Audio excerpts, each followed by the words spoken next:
Czy wiesz, dlaczego masz czasem problem, by zrozumieć to, co mówią ludzie po angielsku albo po hiszpańsku, niemiecku, zależnie od jakiego języka się uczysz?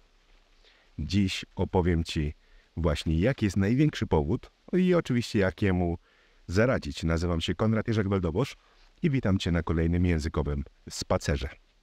A zatem, zanim odpowiem Ci na to pytanie, zadaj sobie samemu pytanie. Pomyśl o zeszłym tygodniu. Ile czasu spędziłeś bądź spędziłaś słuchając języka, którego się uczysz? Tutaj mam na myśli wyłącznie słuchanie native speakerów, czyli osób, które posługują się tym językiem jako językiem ojczystym. Odpada więc słuchanie Twojego nauczyciela, jeśli pochodzi on na przykład z Polski, bądź też słuchanie samego siebie, kiedy mówisz do siebie przed lustrem, na przykład po angielsku. Czasami niektórzy tak rzeczywiście robią. Zastanów się i napisz sobie odpowiedź. Może to być odpowiedź w minutach, godzinach i tak dalej.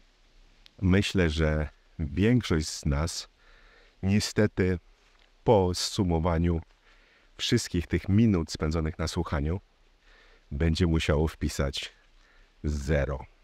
A zatem największy problem, który mamy, jest taki, że nie słuchamy. A jak możesz nauczyć się rozumienia ze słuchu, jeśli nie słuchasz? No właśnie.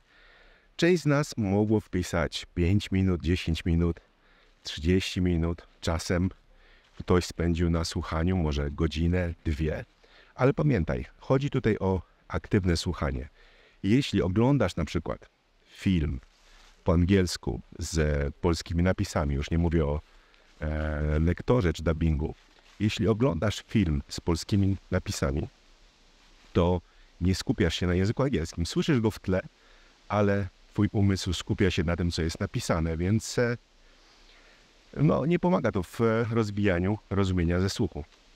A zatem pierwsze najważniejsze pytanie: jak dużo słuchasz? I większość z nas niestety musi odpowiedzieć: słucham bardzo mało albo w ogóle. I to jest największa przyczyna. I tutaj bardzo ciekawą rzecz mówi Malcolm Gladwell, który opublikował książkę Poza schematem. Jej angielski tytuł to Outliers. I w książce tej podał ciekawą teorię, którą sformułował na podstawie analizy tego, jak ludzie osiągają sukces. I wyszło mu, że żeby osiągnąć biegłość w jakiejś umiejętności, każdy z nas potrzebuje 10 000 godzin ćwiczeń. I wiem, że to jest czasem przesadzone, bo mówimy tutaj o świetnym opanowaniu czegoś. Jeśli uczysz jeździć na rowerze, nie musisz spędzać 10 000 godzin na jeździe na rowerze. Możesz opanować ją już po kilku godzinach, a po kilkunastu dniach, kilkudziesięciu dniach praktyki będziesz już jeździć bardzo dobrze. Natomiast chodzi tutaj o opanowanie rzeczywiście niemal do perfekcji pewnej umiejętności. I w przypadku nauki języków obcych potrzebujemy godzin, dni, żeby nauczyć się komunikować w podstawowych sytuacjach, ale zrozumienie ze słuchu to jest właśnie ta umiejętność, która wymaga niestety od nas godzin, dni, miesięcy czy nawet lat praktyki. Niestety nie można tutaj pójść na skróty. I mogę powiedzieć też, porównując do tego, jak uczymy się jako dzieci języka, że rzeczywiście potrzebujemy tych 10 000 godzin słuchania, żeby nauczyć się rozumieć to, co ludzie do nas mówią. Zauważcie, mały dzieciak gdzieś w wieku może 6-7 lat potrafi już komunikować się dobrze w języku ojczystym, rozumie to, co się do niego mówi. Oczywiście może nie znać jakichś słów, ale radzi sobie z tym już dobrze. Rozumie nie tylko swoich rodziców, ale rozumie ludzi, których spotka na ulicy i tak dalej. Więc te 10 000 godzin jest nam potrzebne. I teraz zastanów się, patrząc na to, ile tych minut czy godzin spędziłeś lub spędziłaś na słuchaniu w zeszłym tygodniu, ile ci do tych 10 000 godzin brakuje. Jeśli ktoś słuchał godzinę, no to potrzebuje jeszcze 9999 tygodni, takich jak ten, który minął, w którym słuchacie po godzinie, żeby nauczyć się rzeczywiście dobrze rozumieć ten język. Jest to bardzo dużo, no i niestety nie można to pójść na skróty, więc jeśli słuchasz 10 minut dziennie, to nie zdziw się, że oglądając film czy przysłuchując się rozmowie obcokrajowców nic nie będziesz w stanie zrozumieć. No tak już po prostu jest i nie da się tego przeskoczyć. A zatem, jaką radę mogę Ci tutaj dać? Jeśli wpisałeś lub wpisałeś 0, to oczywiście zacznij słuchać. Jeśli wpisałeś 10 minut, 20 minut, na początek spróbuj spędzić na słuchaniu języka, którego się uczysz, 3 razy więcej czasu. Czyli jeśli spędziłeś czy spędziłaś 10 minut, spróbuj słuchać 30 minut w ciągu tygodnia.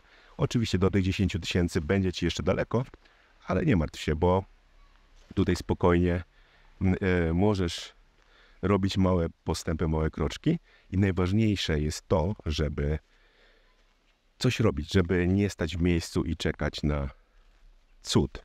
Także to jest moja rada taka, żeby albo zacząć słuchać, albo zwiększyć to, ile słuchamy razy 3. I tutaj pamiętaj o jednej ważnej rzeczy. Możemy słuchać na 2 sposoby. Jeden sposób to jest sposób aktywny, kiedy całą uwagę skupiamy na tym, żeby zrozumieć, co ludzie mówią. Możesz pracować w ten sposób, czy z dialogiem, czy z filmem, czy z jakimkolwiek nagraniem, do którego masz dostęp. Czyli słuchaj i staraj się zrozumieć jak najwięcej. Możesz tutaj zatrzymywać nagranie, zastanawiać się, sprawdzać sobie słówka, których nie rozumiesz i tak dalej.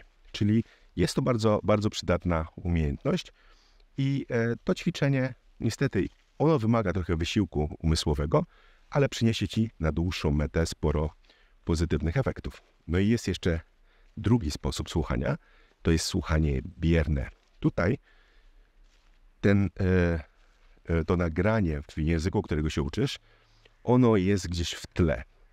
I najlepiej byłoby, gdybyś na początku mógł czy mogła słuchać tylko nagrań, które już znasz, po to, żeby ten mózg osłuchiwał się z materiałem, który jest mu bliski.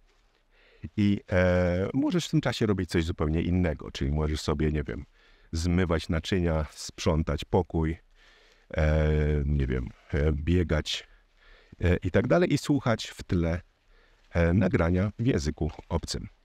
I jeśli patrzymy na te 10 000 godzin, ja myślę, że potrzebujesz ze 2000 godzin takiego aktywnego słuchania i 8000 słuchania biernego, czyli tak naprawdę można nadrobić to, jeśli mówisz, nie mam czasu na to, żeby słuchać, używaj tego słuchania biernego, bo na to słuchanie zawsze znajdziesz czas.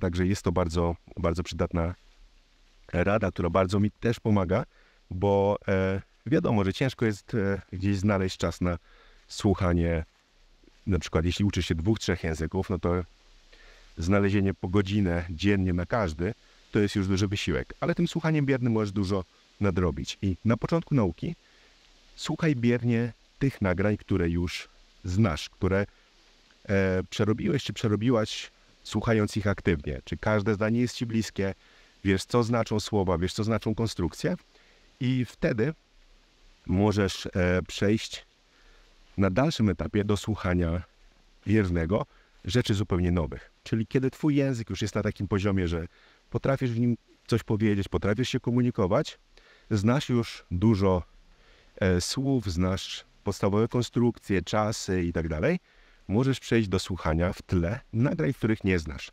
Czyli włącz sobie telewizję w tym języku, włącz sobie jakieś nagrania, jakieś filmiki i tak dalej, które będą Ci grały w tle, a Ty możesz wtedy robić coś zupełnie innego. I zobaczysz, jak bardzo Ci to pomoże. Zaczniesz rozumieć język, chociaż nie będziesz tutaj wkładać większego wysiłku niż to, żeby włączyć sobie telewizor i zacząć słuchać w tle tego, co ludzie w tym języku mówią. Czyli pamiętaj właśnie o tym, że to słuchanie bierne, ono jest bardzo łatwe, bardzo pożyteczne i rzadko niestety przez nas w większości stosowane. Także jeśli zaczniesz słuchać biernie, pamiętaj o tym, że nie musisz się skupiać na tym, co co ludzie mówią, po prostu lub coś zupełnie innego, ale spędzaj też dużo czasu na słuchaniu aktywnym, kiedy rzeczywiście wysilasz się, skupiasz się i chcesz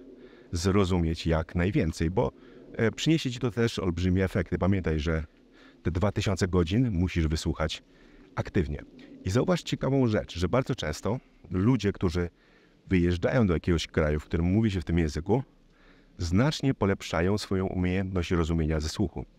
Czasem wystarczy pobyć tam kilka tygodni, słuchając cały czas tego języka, no bo już nie jesteśmy w stanie przed nim uciec, prawda? Tak jak siedzisz w domu i boisz się słuchać czegoś, co jest dla ciebie niezrozumiałe, to oczywiście nie będziesz tego włączać. A kiedy wyjeżdżasz za granicę, no to już nie uciekniesz. Idziesz do sklepu, ludzie wokół ciebie rozmawiają. Więc taki pobyt za granicą bardzo często pozytywnie stymuluje także twój mózg do tego, żeby zacząć rozumieć to, co ludzie mówią. Więc to tylko potwierdza właśnie, jak ważne jest słuchanie bierne. No bo oczywiście nie jest tak, że idziesz do sklepu i wsłuchujesz się w każdą rozmowę. Czasami tak, możesz przysłuchać się, co dana osoba mówi, ale inni będą mówić w tym samym czasie, więc do twojego mózgu będzie docierało bardzo dużo informacji. Więc pamiętaj o tym, by właśnie ćwiczyć w ten sposób. Czyli podsumowując, jeśli chcesz lepiej rozumieć ze słuchu, to po pierwsze zacznij słuchać. Po drugie, słuchaj więcej niż ci się wydaje, czyli przynajmniej 3 razy więcej. Po trzecie, spędź trochę czasu na słuchaniu aktywnym, czyli próbując zrozumieć to, co ludzie mówią. I po drugie, spędź dużo więcej czasu na słuchaniu biernym. Czyli najpierw na początku nauki słuchaj tego, co przerobiłeś czy przerobiłaś już aktywnie, a na dalszym etapie słuchaj po prostu jakichkolwiek nagrań, tak żeby do twojego mózgu docierało jak najwięcej i melodii, i brzmienia, i słownictwa, i konstrukcji, czyli żeby ten język po prostu był wokół ciebie. Zobaczysz wtedy, jak bardzo rozwinie się twoje rozumienie ze słuchu. Także życzę ci oczywiście tego, by języki nie były już dla ciebie przeszkodą, a stały się narzędziem, dzięki któremu będziesz podbijać świat. Pozdrawiam cię serdecznie. Jeśli to wideo ci się podobało, oczywiście kliknij przycisk łapki w górę, zasubskrybuj kanał. Co tydzień publikujemy tutaj właśnie spacer językowy, w którym opowiadam ci o nauce języków i o różnych ciekawych zdarzeniach, historiach. Także mam nadzieję, że będzie się to podobało. Najważniejsze, pamiętaj o jednym. Nie ucz się słówek, ucz się zdań.